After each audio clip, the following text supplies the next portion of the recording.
Hello everyone, this is Gina here with Good Dog Doodles. So you've decided to add a new puppy to your family, and it's such an exciting time, but it's also a huge decision, and the most important step of this process is selecting the perfect breeder to work with you and your family. So at least in today's world, we initially connect with breeders on the internet. So today we're going to discuss the 5 critical questions to ask when you're considering working with a breeder as you choose your new family member. So the first question to ask a breeder is simply for more information, and then analyze what type of response you get from that breeder. Are they friendly? Are they eager to answer your questions and to talk to you and get to know you? And do they give you an invitation to ask more questions should those arise during the process? And so a dog is a huge commitment. So most people don't even live in their first home for 10 to 15 years. And that's going to be the lifespan of an average dog depending on the breed. So you should have questions, and you should absolutely ask those questions, and you should never be made to feel like you're being a burden or an aggravation when you do. So a good breeder is going to want to talk to you. They're going to want you to have all of that information. And I know I love it when we get insightful questions about our dogs, because it shows me that those families have done their research about the breed and that they care genuinely about the background of our dogs and our program. And the other thing is, do you get a response from the breeder? So we hear this so many times that people reach out and then they just never get a reply. So you should always get a response. Whether or not the breeder has puppies available at that moment or not, they should always be willing to touch base and answer your questions about future litters or about their program in general.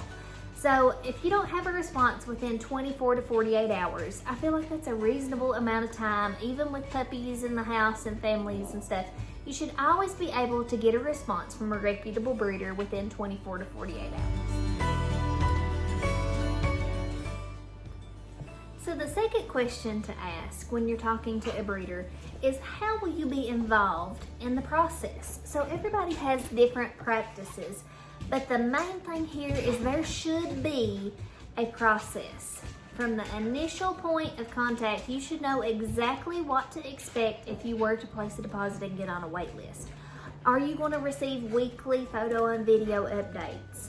Are you going to be able to participate in selecting your puppy from the litter, or are you going to be matched based on what the breeder knows about you and your family? So these are important things to know. Make sure that there is a process, that you are comfortable with that process, so that this can be a fun and joyful experience for you and your family. If there is no process, it's probably either because there truly isn't and they just make decisions on the fly about how they're going to handle the litter, or it's a very disorganized one, and that is when stress can come into the picture.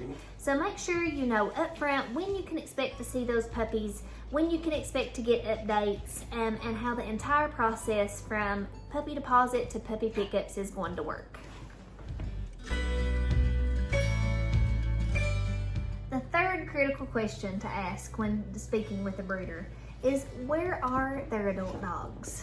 So if you are looking at a breeder's social media and you don't see any parent dogs, or you don't see any recent pictures of parent dogs, that should be a huge red flag for you. So you want to ask that question, where are the dogs? So during the course of this video, you're probably going to see some dogs. You see Miss Dottie over here right now. I've got Rusty and Annie in here. You're going to hear some little footprints, and you probably are going to hear some barking. Because my dogs live in the house with me. They're members of this household. They're members of our family. As you can see, it is very clearly not Dottie's first experience on the couch. She's very used to being in here with us. She's here every day of her life. So the reason this is so important is there is a limit to how many dogs that you can safely, healthily, effectively have in a household at any given time.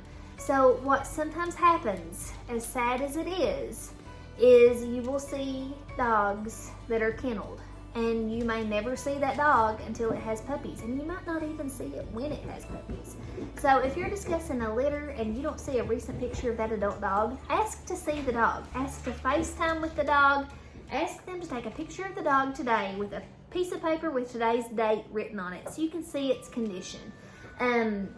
You know, it's not always a bad thing if a dog is in a kennel. There are some breeds that are made to be outside as long as they have proper accommodations. But, like in this situation, with a small dog that's intended to be a house dog, those parent dogs should be living as members of a family in a household. The other thing is, you want to make sure that the dogs are being well cared for all the time. So if they are not willing to share a picture of a dog with you today, or they're not willing to send you a video of the dog today, chances are that dog is either shaved, it's matted, it's not in a condition where they're willing to share it with you. Now, are my dogs in pristine condition every day, fully brushed out and in a show fluff? No, probably not. There are days when they could use a brushing.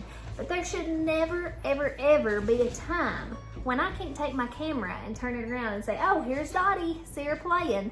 So a dog should always be well cared for, well groomed, well maintained, sanitary. These are very, very important things to know. So if you look at that social media and you don't see the adult dogs, or you can't identify who the parents are, make sure to ask to see pictures of those dogs to make sure that you know the conditions that they're living in. The fourth critical question you should ask a breeder is, how are their puppies being raised? So if you're purchasing a dog like ours here that are intended to be house dogs, it's important that those puppies are being raised in the house. And so some things that you want to consider: are they being socialized properly? Are they being adjusted to other pets in the home? Are they being adjusted to small children? So that they can transition smoothly as members of your family. One of the things that I think is the biggest red flag that I sometimes see in breeders is they're posting puppies' photos. And you can see in the pictures that the puppy's feet or fur may not look completely clean.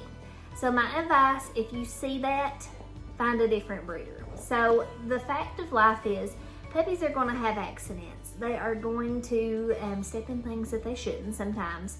But as breeders, it's our responsibility to provide a clean, sanitary environment for those puppies to grow up in. So we sanitize everything multiple times per day, and sometimes that includes the puppies. So if the puppies have made a mess and you haven't gotten to it quite in time, then you need to bath that puppy. There should never, from a reputable breeder, be a photo anywhere on the internet of a puppy with clearly dirty feet or fur. Again, if you see that, that is a huge, huge red flag. The other thing about how puppies are raised, you want to make sure you ask that breeder how they're socializing their dogs. Is there any sort of formal protocol that they're using in raising their puppies? Is there any procedures that they follow to make sure that those dogs come to you socialized? For example, we do early neurological stimulation and puppy culture protocols with all of our litters. That's something that somebody can tell you that they do, but look on social media and see if you see evidence of that being done. Are there videos of the puppy's developmental progress? If you don't see that, ask the puppy breeder. Say, you know, what are the puppies doing this week? What are they doing developmentally? What's going on with your puppy culture? And they should be eager and ready to explain that to you at any given time. I know for us personally, we have bought dogs from homes that have done full ENS and puppy culture, and we have bought dogs from a situation where that did not happen before they came to our home. And I can tell you that there is no comparison in the level of confidence and socialization of those dogs. So we had to do a lot more work with those other dogs when we brought them into our household to get them to a level where they were comfortable with household noises. A dog that's been properly socialized as a puppy is going to be familiar with the noise of a hairdryer, for example. So if your dog is not, you may bring puppy home, turn on your hairdryer in the morning, and the dog may absolutely be terrified. And then you're going to be late for work and you're going to be trying to socialize all of this fear response out of it. So make sure that your indoor dogs are being raised in a household where they're being exposed to these noises and sounds that they don't commonly hear in the wild. And you want to make sure that you're getting the calmest, most well-rounded dog that you possibly can.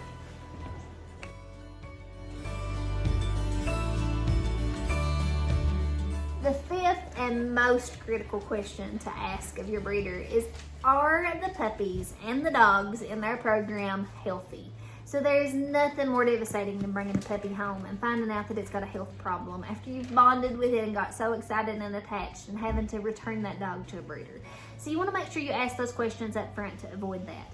Number one, are the puppies being cared for by a veterinarian? So every puppy before it comes to a new home should be examined thoroughly from head to tail by a licensed veterinarian. You should be receiving written vet records and some sort of a statement of health before that puppy comes to your home. Make sure that the puppies and the adult dogs are up to date on their vaccinations and that they're up to date on their dewormers and parasite prevention treatments. The next question to ask is, are you getting some sort of a written health guarantee with your puppy? So any dog should come with a genetic guarantee. A breeder should have the goal of producing happy, healthy puppies. All of the dogs should be genetically tested to make sure that they aren't carriers of any sort of a disorder. For example, you can have a dog that looks perfectly healthy and a stud dog that looks perfectly healthy. And if both of those are silent carriers of a genetic condition, then you get a sick puppy. So make sure that they've done that genetic testing and that they understand the results. And then last but not least, ask how often those parent dogs are being bred.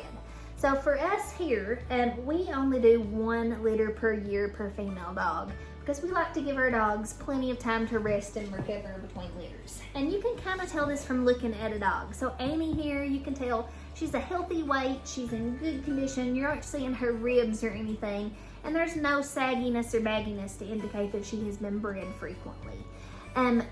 There is some research out there that says back-to-back breeding is okay, but a dog should never be bred every single time that it has a cycle during its breeding age. Make sure that at least every 2 cycles it's getting a rest period to recover. Thank you guys so much for watching. We hope this video was helpful, and I hope that you find the perfect breeder and perfect puppy to add to your family.